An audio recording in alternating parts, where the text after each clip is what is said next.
로마서 4장 6절에서부터 8절 확신에 찬 우리 믿음 시리즈 7번째 시간으로 누가 죄인입니까?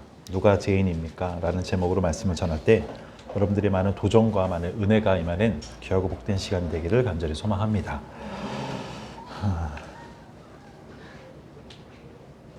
뭐가 이렇게 신난지 잘 오셨습니다. 늘 말씀드리지만 하나님께서 불러주셔서 여러분들이 오신 겁니다.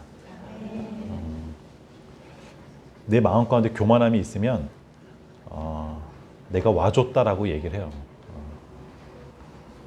나를 전도한 사람의 그 사람한테 미안한 그런 마음이 있어서 내가 와줬다라고 표현을 하지만 우리가 예수를 아는 사람들, 하나님께서 불러주셨다는 그 확신을 믿는 사람들은 내가 이곳으로 온 것이 아니라 주님께서 불러주셨습니다.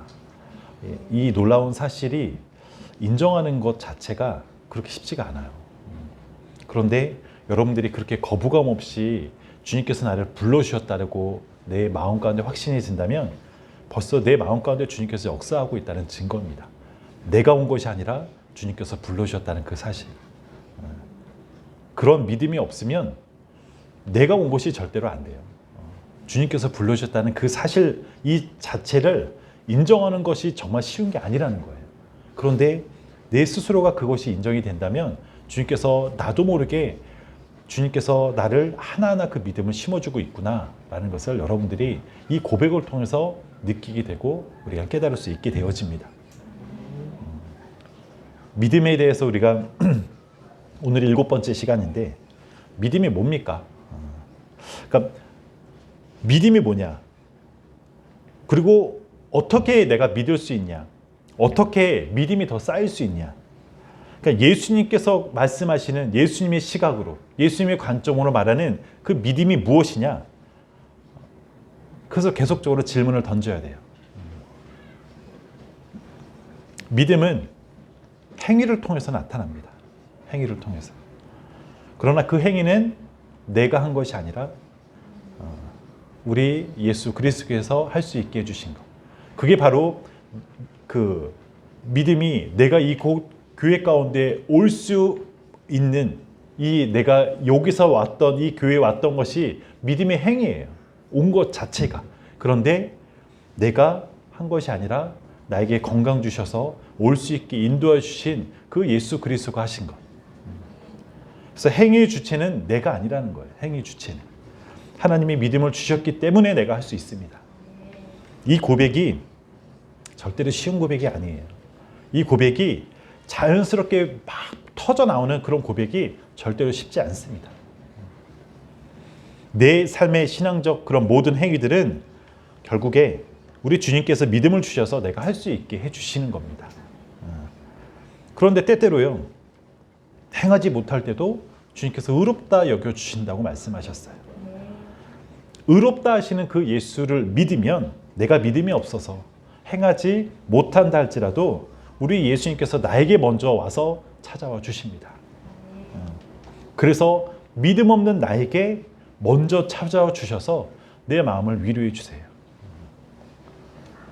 우리가 찬양으로 그리고 우리가 말씀으로 그리고 기도 가운데 믿음을 주기로 주님께서는 작정하셔요. 우리 예수님은 죄인을 의롭다 하십니다. 의인을 의롭다고 의인을 찾는 것이 아니라 주님께서는 죄인을 찾으러 바로 이 땅에 내려오셨어요. 내가 믿지 않았는데도 믿게 해주시는 그 하나님을 믿는 사람은 바로 복 있는 사람이다 라고 이야기합니다. 그게 오늘 본문에서 말하는 이 바울이 다윗의 고백을 예로 들면서 했던 말씀이 오늘 말씀이에요. 다윗은 그 죄를 인정하지 않는 사람은 복이 있다라고 말하고 있어요. 그러니까 죄를 분명히 지었는데 죄로 인정하지 않는다는 거예요. 바로 그런 사람이 복이 있고 불법의 사함을 받고 죄가 가려짐을 받는 사람은 복이 있는 사람이다 라고 성경은 말하고 있습니다. 여러분, 이 말을 들은 로마 교회 교인들은요 너무나 혼란스러웠어요. 뭔 말인지 이해가 쉽게 되지가 않았습니다.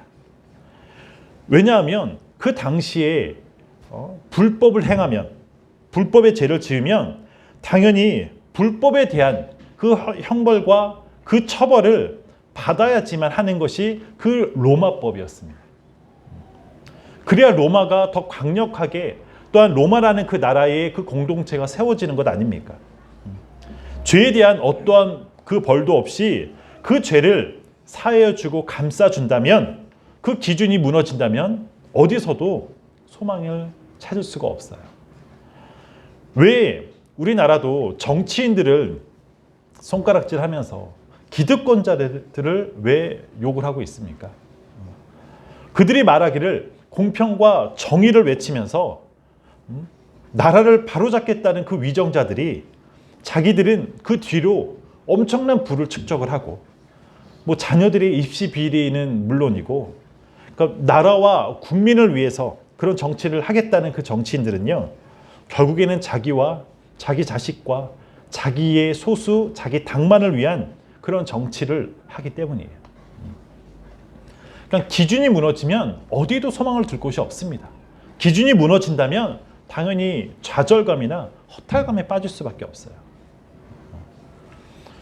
그러면 이 말씀을 반대로 이야기하면 올바른 기준을 잡고 반드시 형벌이 내려져야 합니다. 죄를 가려주면 안 되고 용서해 주면은 안 되는 거예요. 그런데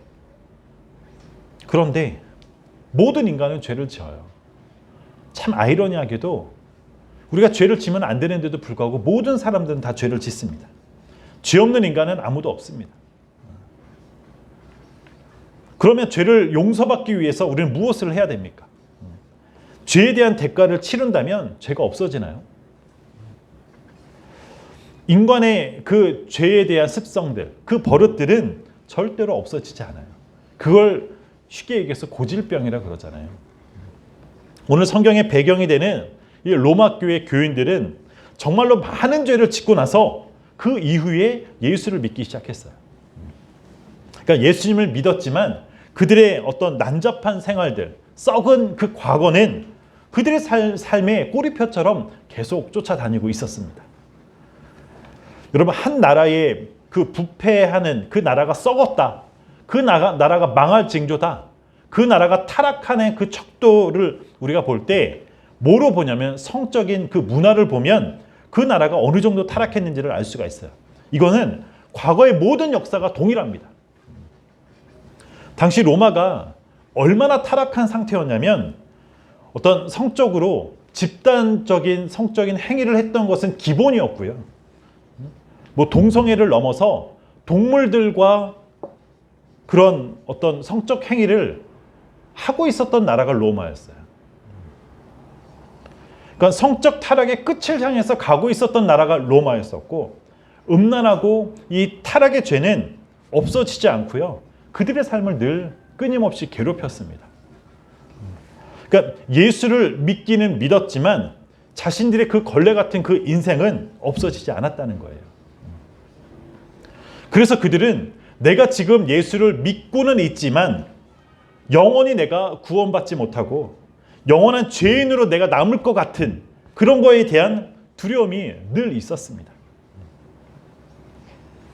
로마인들이 그들이 예수를 믿고 눈물을 흘리면서 하는 그 고백이 뭐냐면, 차라리 내가 다시 인생을 살지 않으면 네가 예수를 믿어도 결국에는 나의 이 더러운 그 죄인으로 영원히 남게 된다는 그 두려움과 절망 속에 늘 오락가락했던 것이 로마 교회 교인들이었어요. 그래서 사도 바울이 믿음으로 아무리 얘기를 해도 그때뿐이고 돌아오는 그 삶에 자신들의 과거가 있잖아요. 로마인들이 그냥 평균적으로 그 죄악의 그 타락된 그런 삶이 쩌들어 있었던 그들의 모습들이 있었어요. 로마 교회 교인들은요, 두 종류의 그 교인들이 있었습니다. 하나는 아까 말씀드렸던 것처럼 로마에서 태어나서 이 기독교로 개종한 그 기독교인이 있었고요. 또 하나는 유대인으로 태어나서 지금 로마로 개종한, 이 기독교로 개종한 기독교인이 있었습니다. 그러니까 배경 자체가 달라요. 유대인들은 태어나면서부터 하나님을 섬기고 경건하고 그리고 거룩하게 살도록 그들은 늘 자기 자신을 채찍질했습니다. 그러니까 늘 말씀 읽고 경건 생활을 하면서 기도 생활을 하면서 깨끗하게 살아야지 한다는 그런 모습들이 훈련이 되어졌어요. 그래서 비교적 죄를 짓지 않는 인생을 살고 있던 사람들이 유대인 기독교인들이었습니다. 로마인들은 달랐어요. 로마인들은 성적인 그런 문화부터 해가지고 그 모든 것들이 다 로마인들이 가장 강대국이면서 그 식민지와 그런 노예들을 자기 마음대로 하는 것이 기본이었어요. 그게 사람으로 취급하지 않았기 때문에.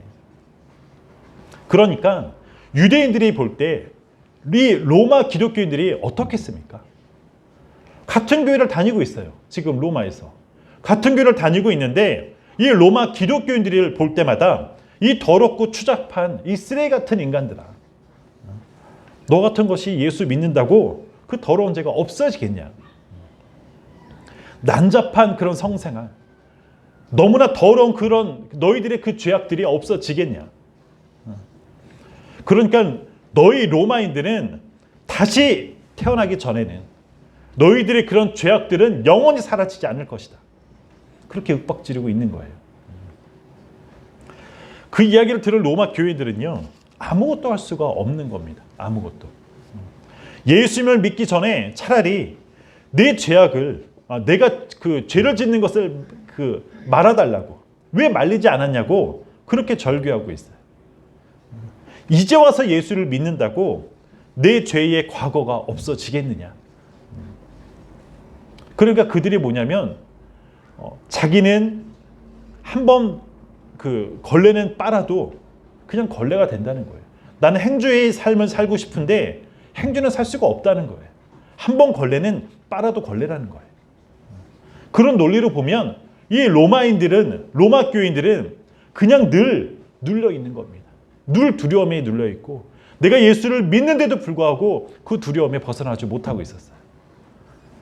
여러분, 왜 바울이 로마 교회 교인들을 향해서 믿음에 대해서 계속 얘기를 하는지 그 배경을 여러분들이 아셔야 돼요. 로마 교인들에게 같은 교회를 다니면서도 너희는 가짜다. 너희는 가짜다라고 이야기를 하고 있어요. 그렇게 더러운 죄를 짓고도 그 과거가 용서될 것 같으냐. 지금의 죄는 예수로 인해서 용서될지언정 이 과거의 그 난잡한 죄는 너희들을 끝까지 따라다닐 거다.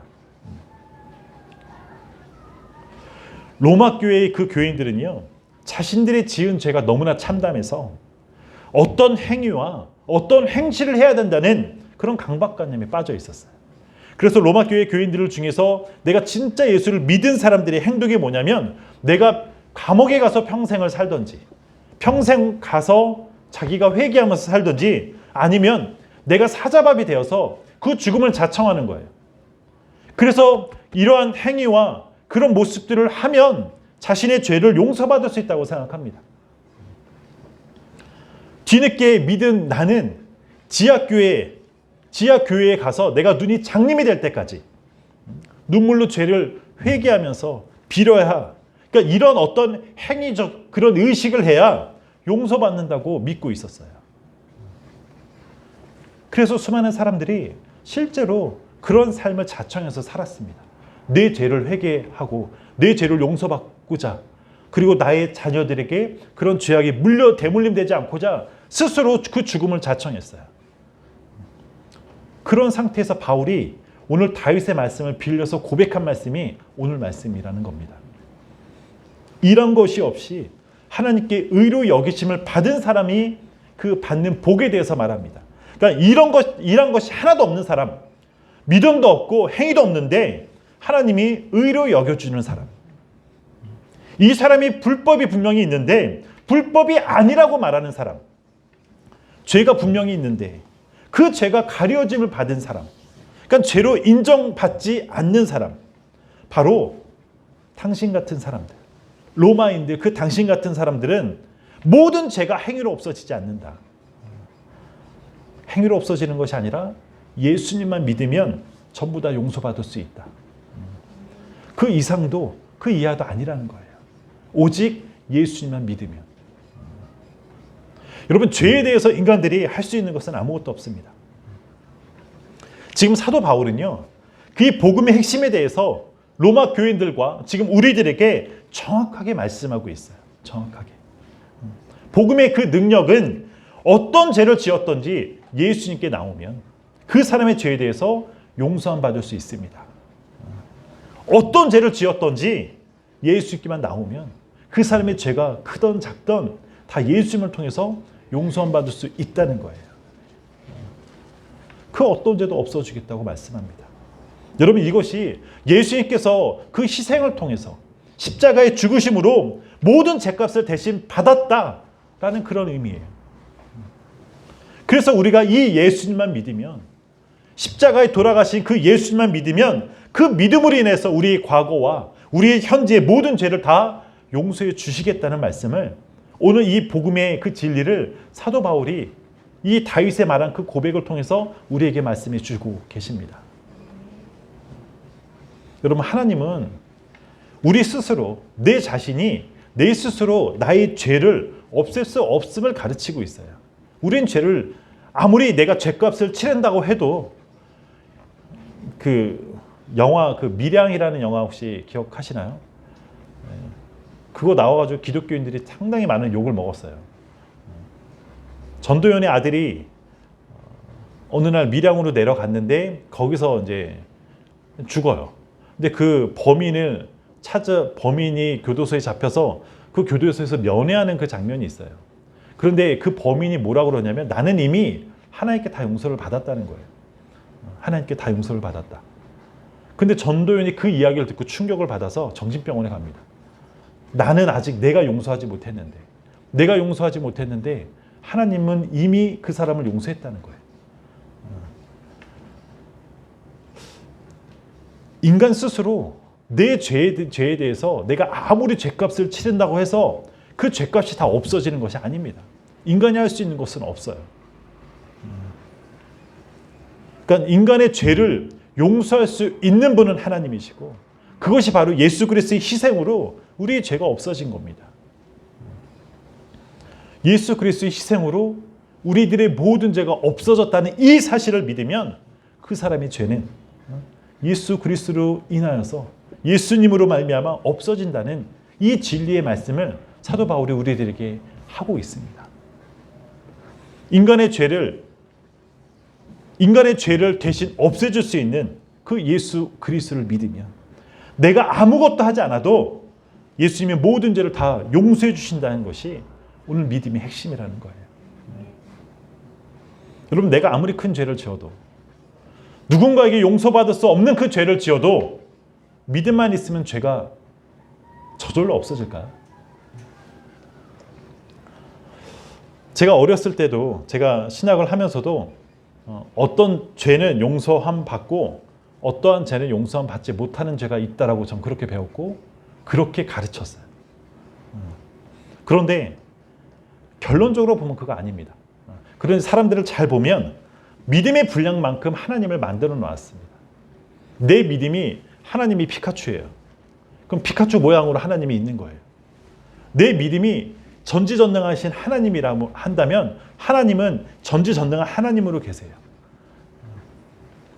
그러니까 내 믿음으로 살인죄는 용서하지 못하고, 뭐 강간죄는 용서하지 못하고, 특히 이 조두순 같이 아동 성범죄자들은 용서하지 못한다.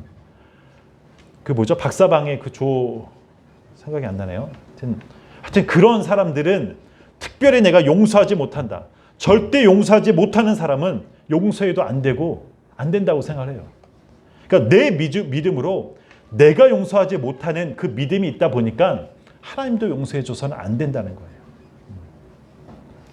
여러분, 그래서 이 당시에 그 유대교 그 개종자들은, 로마 교회 교인들은 당연히 용서하면 안 된다는 거였어요. 당연히 용서하면 안 된다. 난잡한 그런 성생활과 더럽고 이 타락한 그 집단들은 애초에 구원받아서는 안 된다고 못 박아 놓았습니다. 여러분, 하나님을 모르면, 정말로 하나님이 어떤 분인지를 모르면 용서받을 죄가 있고 용서받지 못하는 죄가 있다라고 말을 하고 있어요. 그런데 그게 전부 다 내 기준인 겁니다. 내 기준으로. 사람의 기준으로 하나님은 이건 용서하지 않을 거야. 하나님은 이러한 사람들은 절대 용서하지 않을 거야. 그렇게 만들어 놨다는 거예요. 우리는 어떤 그 죄에 대한 큰 상처가 있으면 그 죄는 용서하지 못해요. 누구는 살인죄에 대해서 어떻게 내 가족을 죽인 그 부모, 그 범죄자. 누구는 강간죄에 대해서, 누구는 때론 동성애에 대해서, 누구는 이 배신에 대해서, 사기에 대해서.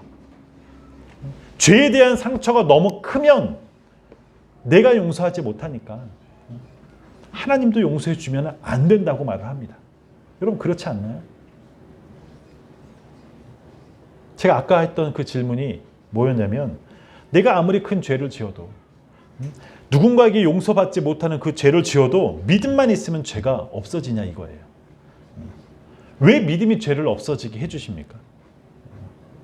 오늘 본문에서 말하는 불법이 사함을 받고 죄가 가려짐을 받고 죄로 인정하지 않는다는 이 말은요. 자신의 죄를 부정하는 그런 말이 아니에요. 그러니까 내가 죄가 있다는 말이에요. 그 사람은 죄가 있다는 거예요.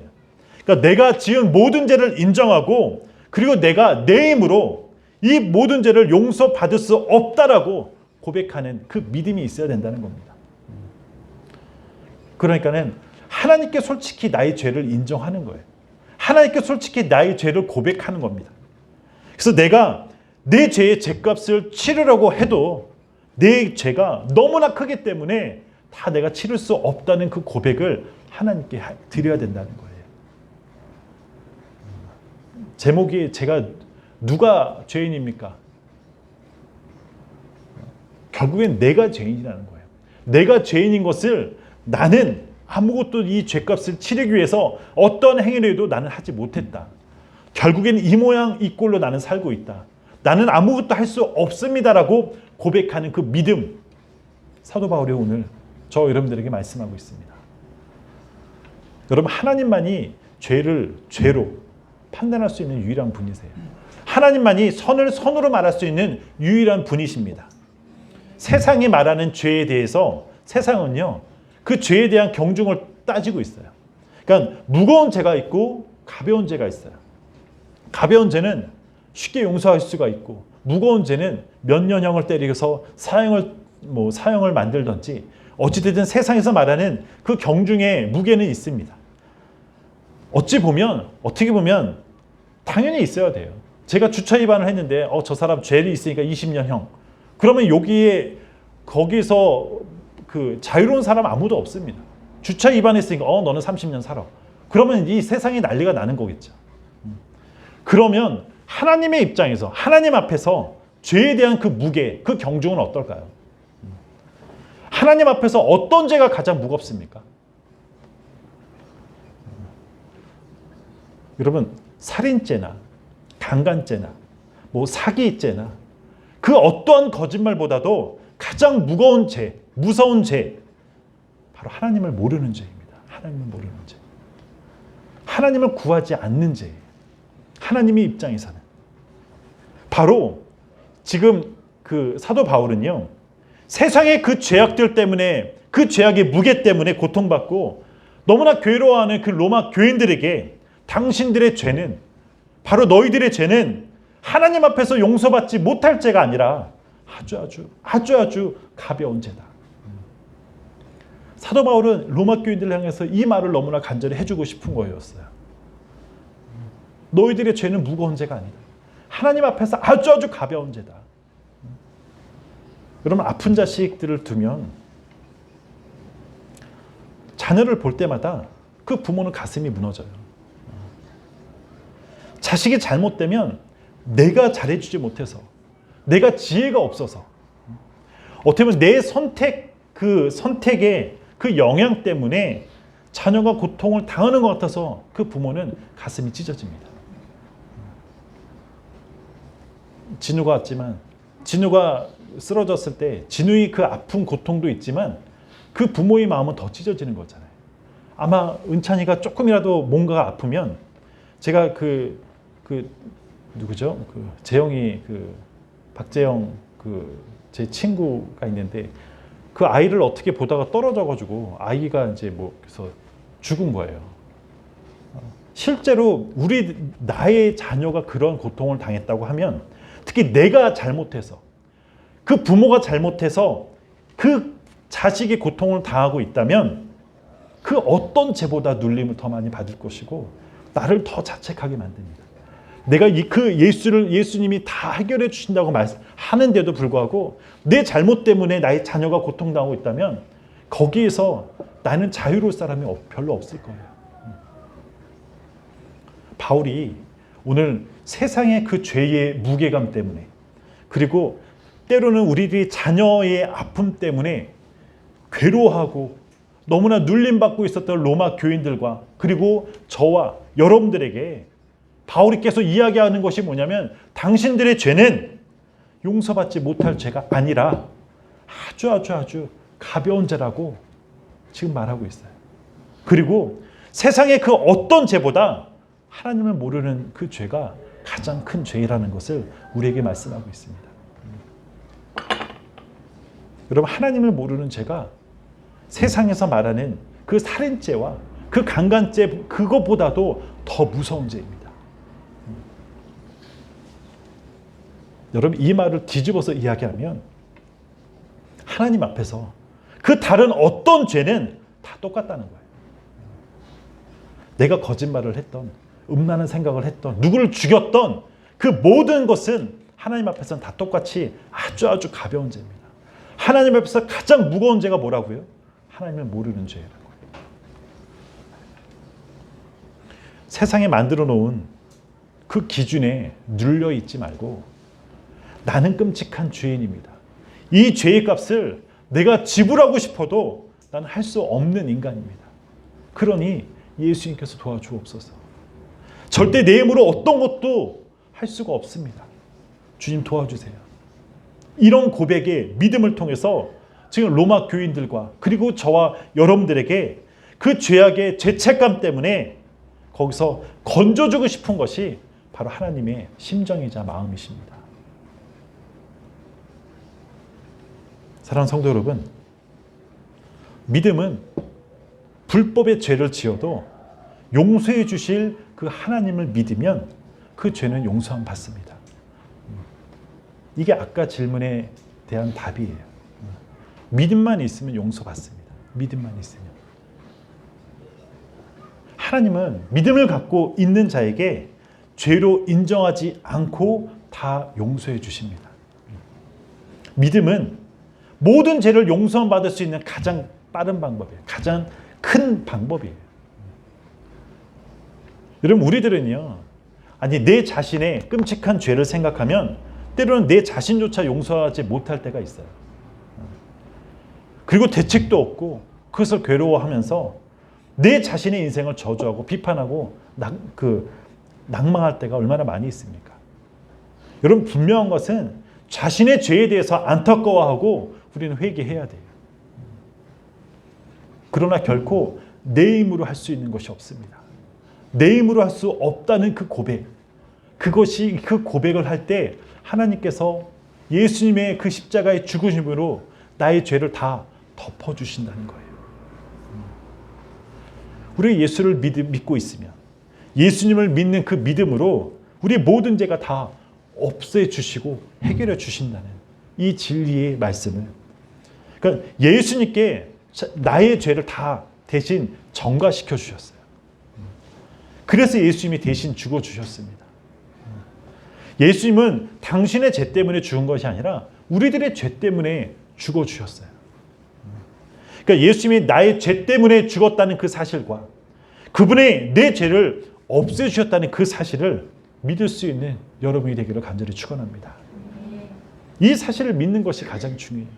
우리 하나님의 놀라운 사랑을 내가 체험하고 싶죠. 그런데 그 체험의 첫 번째가 뭐냐면 내가 죄인인 것을 알아야 돼요. 하나님은요, 우리의 죄악을 그냥 놔두시거나 책망하려고 하는 분이 아니라는 거예요. 하나님은 우리의 그런 더럽고 추악한 그 죄악들을 지워주고 없애주고 가리워주고 인정하지 않아 주시는 분이 하나님이십니다. 이 사실을 믿는 자가 하나님의 놀라운 사랑과 그 은혜를 임재할 수 있게 되어지는 거예요. 그래서 내가 죄인인 것을 깨닫는 것이 은혜 중에 은혜라는 겁니다.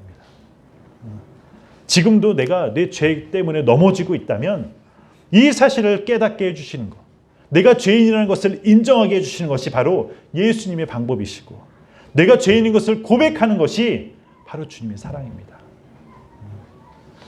성경에서 보면 탕자처럼요, 빈털털이 거지가 되어진 사람이 은혜 받는 사람이고, 성경에서 보면 창녀처럼 어떻게 보면 세상에서 손가락질 받는 그 사람이 나오지만 그 마음 가운데 예수가 함께하면 그 사람이 은혜의 사람입니다. 귀신 들린 자가 세상에서 볼 때는 저 미친년이라고, 저 정신 나간 사람이라고 손가락질 할지 모르지만 성경에서 보면 귀신 들린 자가 하나님의 영이 임했을 때 가장 은혜 받는 사람이 되었습니다. 우리에겐 다 아픔이 있어요. 그 아픔의 강도는 다르고 그 위치가 다 다르지만 우리에겐 분명히 아픔이 있습니다. 세상이 나를 볼 때 불쌍하다고 말을 하면 어떻게 그렇게 살 수 있냐라고 때로는 세상에서 나를 조롱할지 모르지만 내 환경이 예수를 찾을 수밖에 없는 그 인생이라면 그 사람이 축복받은 인생이에요. 여러분, 내가 무너지고 내가 실패해 봐야 예수가 보이더라고요. 세상에서 성공만 하다 보면 절대로 예수님 찾지 않아요. 고통당하고 실패하고 가슴을 찢어봐야 그제서야 예수가 보이더라고요. 보이게 해주시는 것, 보이게 해주시는 그 환경 가운데 내가 임했다면 그것이 바로 예수님께서 우리에게 부어주신 은혜 아닙니까? 여러분, 우리들은 후회스러운 과거들이 다 있어요. 때로는 숨기고 싶은 그런 과거들이 분명히 있습니다. 지우고 싶은 과거가 있어요. 하나님도 그 과거를 지우기를 원하십니다. 당연히 지워주길 원하세요. 근데 우리가 회개할 때까지 우리 영혼을 누르시더라고요. 그 아픔들이 더 아파질 때까지 때로는 누르십니다. 우리가 회개할 때까지, 우리가 고백할 때까지 우리 영혼을 때로는 책망하세요. 그게 그 과정이 절대로 쉬운 게 아니더라고요. 그러나 우리가 예수를 믿고 회개하면, 우리가 주님께 다 맡기면 우리의 모든 죄악을 가리워 주십니다. 왜 계속적으로 나에게, 그리고 여러분들에게 회개 기도만을 시키는지 이 주님의 마음을 우리가 깨달아야 돼요. 예수님을 믿고 회개하면 우리 모든 죄악은 가리워 주십니다. 죄가 없다라고 말해 주시고, 우리 스스로가 내가 죄가 있지만 이 예수님께 믿고 나의 죄악을 다 털어내면 주님께서 그 죄악을 없애주시고 가려주신다는 거예요. 이 놀라운 복음의 핵심은 다른 종교에는 없어요. 다른 종교에는 죄에 대한 업보를 이야기합니다. 우리나라 영화나 보면 특히 그 신강계나 그런 대표적으로 1000만 관객을 넘은 영화를 보면 죄에 대한 결과, 그 업보에 대해서 이야기를 너무나 많이 합니다. 내가 죄가 있으면 그 죄에 대한 결과로 지금 현재 이렇게 살고 있고 자녀들이 이런 아픔을 당하고 있다는 거예요. 복음의 핵심 속에서는 업보가 없어요. 우리는 나의 행위로 죄악을 짓지만 그 책임이 우리가 지지 않는 거예요. 여러분, 이게 놀라운 복음의 핵심입니다. 하나님은 우리의 죄의 업보에 대해서 예수님께 전가시켜 주셨어요. 그래서 다시는 그 업보를 지고 살 필요가 없다는 거예요. 그 업보 때문에 불교에서 말하는 다시 짐승으로 태어날 일이 없습니다. 그러니까 그 업보 때문에 윤회설과 같이 떠돌아다니는 그런 나그네 인생으로 살 필요가 없는 거예요. 여러분, 이게 기독교의 비상식입니다. 세상의 상식은 죄를 지으면 반드시 죄값을 내가 치러야 되는데, 기독교는, 우리가 믿고 있는 이 기독교는 내가 죄를 지었는데 내가 죄값을 치르지 않아요. 예수님이 대신 내 죄값을 치렀기 때문이에요. 이미 나를 위해 그 죄값을 치렀습니다. 이 사실을 믿으면 내 모든 죄를 용서해 주신다는 거예요. 이게 비상식 아닙니까? 세상의 상식으로는 도저히 이해할 수 없는 비상식적인 것들. 그런데 많은 기독교인들조차도요, 이 비상식을 믿지 않아요. 이 비상식을 빼고 나서 세상의 기준으로 교회의 기준이 되어지다 보니까 착하게 살아야 되고 우리가 많은 봉사를 해야 되고 그 복음의 핵심이 빠진 상태에서 세상의 기준이 교회의 기준이 되어버렸습니다. 교회에서조차 상식으로 믿는 그 하나님을 찾고 있어요. 여러분, 아닙니다. 기독교는 비상식적인 종교예요. 세상의 사람들이 믿을 수 없는 그런 진리가 있는 거예요. 우리의 죄를 졌으면 당연히 그 죄에 대한 값을 매겨야 되는 게 상식인데 기독교는 그렇지 않다는 거예요. 사랑하는 성도 여러분, 가끔씩 이런 사람이 있어요. 나는 정말 뜨겁게 신앙생활을 하고 싶은데 뜨겁지가 않아요. 이런 사람들을 종종 많이 봅니다. 아니, 지금 여기 가운데도 있을지도 몰라요. 내가 정말 뜨거운 눈물을 흘리고 싶고 그렇게 신앙생활을 하고 싶은데 뜨겁지가 않다는 거예요. 여러분, 뜨겁지 않은 것은 내가 죄인인 것을 잘 느껴지지 않을 때 그렇습니다. 그러니까 죄인인 것을 잘 모를 때 내가 뜨겁지가 않다는 거예요. 아니면 단지 이론으로만 내가 죄인인 것을 알지 진짜 왜 내가 죄인인지를 모른다는 거예요. 제가 그런 사람들에게 뜨거워지는 방법이 나가서 죄를 좀 짓고 와야 돼요. 사기도 좀 당해보고 탕자처럼 다 좀 거지가 돼보고 그래야 내가 얼마나 큰 죄인인 것을 먼저 깨달아야 돼요. 집사님은 안 하셔도 됩니다.